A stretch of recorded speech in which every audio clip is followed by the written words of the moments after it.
Hey YouTube, guess what this is? It's a cappuccino, and it's going to be delicious. But that's not why I'm filming today.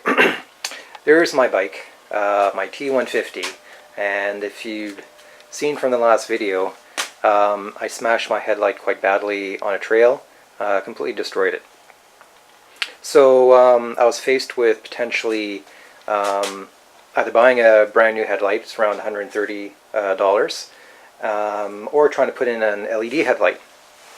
So yeah, so I'll show you here what I found and what I'm going to be doing here. So the old headlight has a socket with the headlight in it right here, and I just pulled it out of there. And what I needed really from it is just the connector, because I'm not too sure where to get these, and I want to do a clean install. And I know with a new headlight, I've ordered a new headlight, but I'm not going to use it.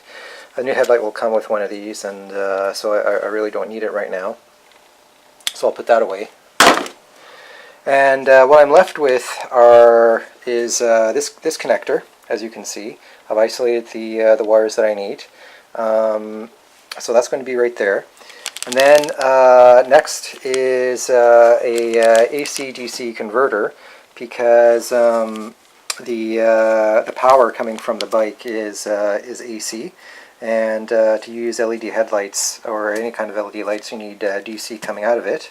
And then after that, we're going to go to a utility light, an LED utility light that I fashioned up.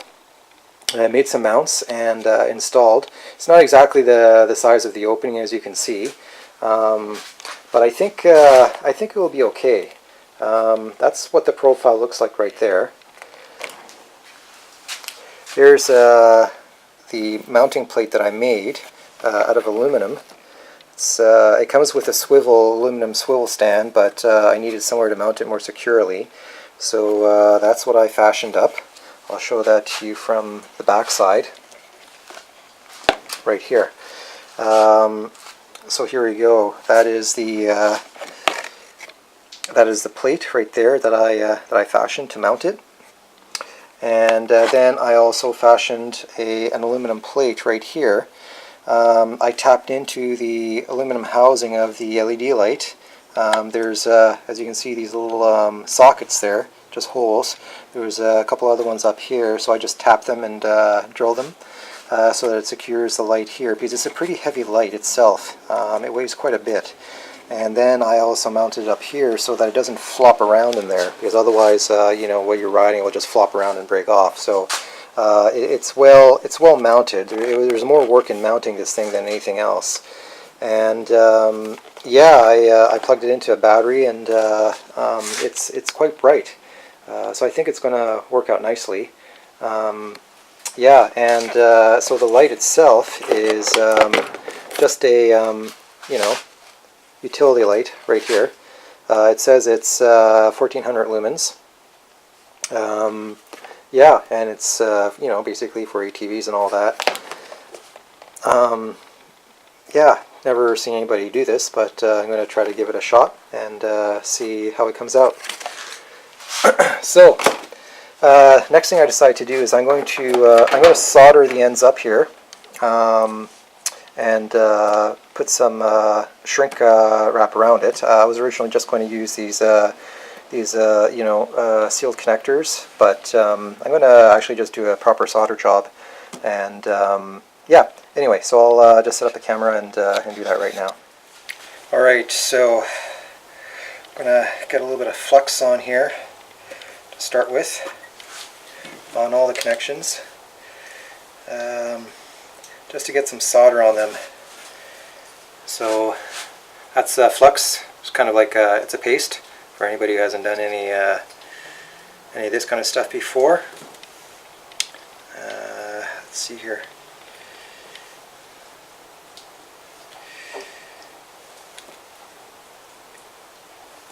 There you go. And get the heat gun going.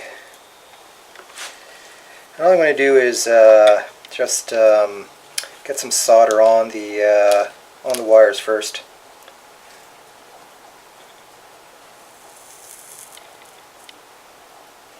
Like that.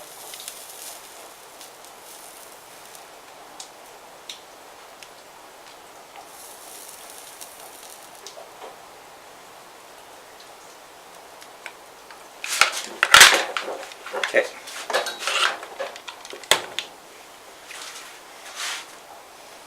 Alright, so just a close-up of that. That would be the solder connections. I pre-install the shrink wrap around it so that I don't forget. And yeah, so I'm going to do this end first here.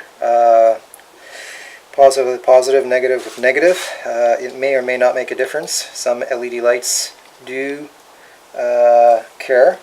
They may not have any rectifying diodes inside them to fix it, so stick with the convention.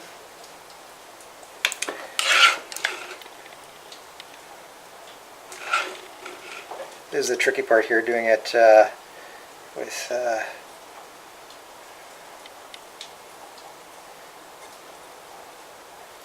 two hands. So I added a big piece of heat shrink right there on this side to cover these two guys right here that I'm going to shrink right now. That makes a real nice connection. This diode right here is already heat shrinked and weatherproof. That's how it comes, the way I bought it.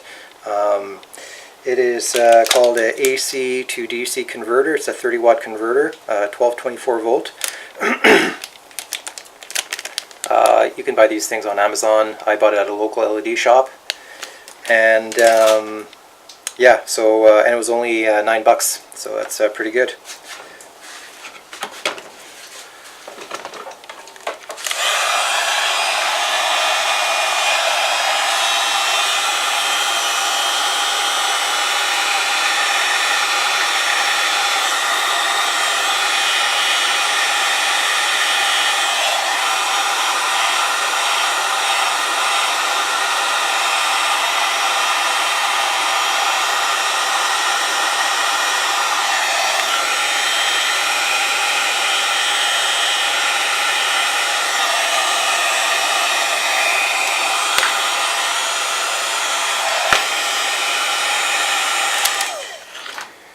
Go.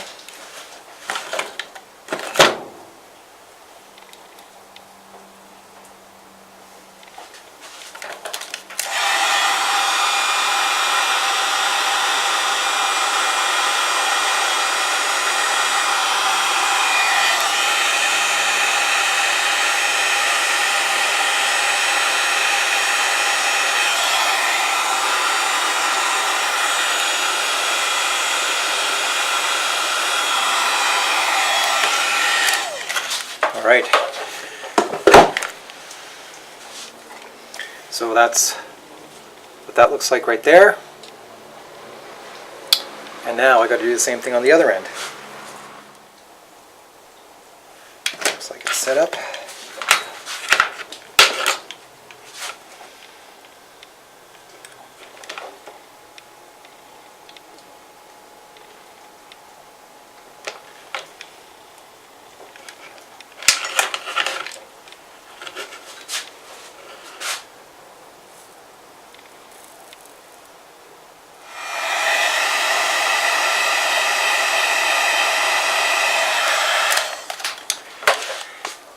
There's a connector. There are the soldered connections all the way to the back. One thing to note about these LED lights, there's a lot of cheap ones on Amazon and eBay. This one is actually quite well built. It's got a heavy heatsink. And the other thing to note about it is the connection of the wire into the light itself. It's got a nice grommet, appears to be well sealed.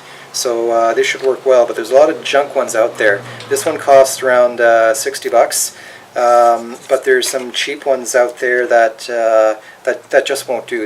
They'll get eaten up by the water and and won't last as long. So this is, I think this is better as long as it works. This is a better solution than spending $300 to $400 on the proper, you know, the nice Baja designs or the Husqvarna version.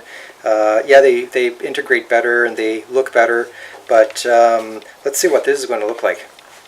Alright, so here's a connector. This connector should plug right in. Just like that.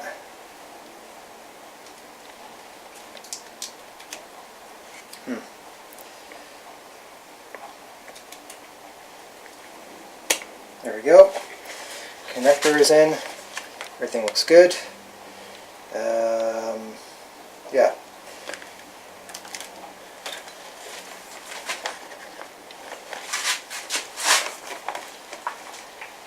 There we go. And there's the bike with the light on.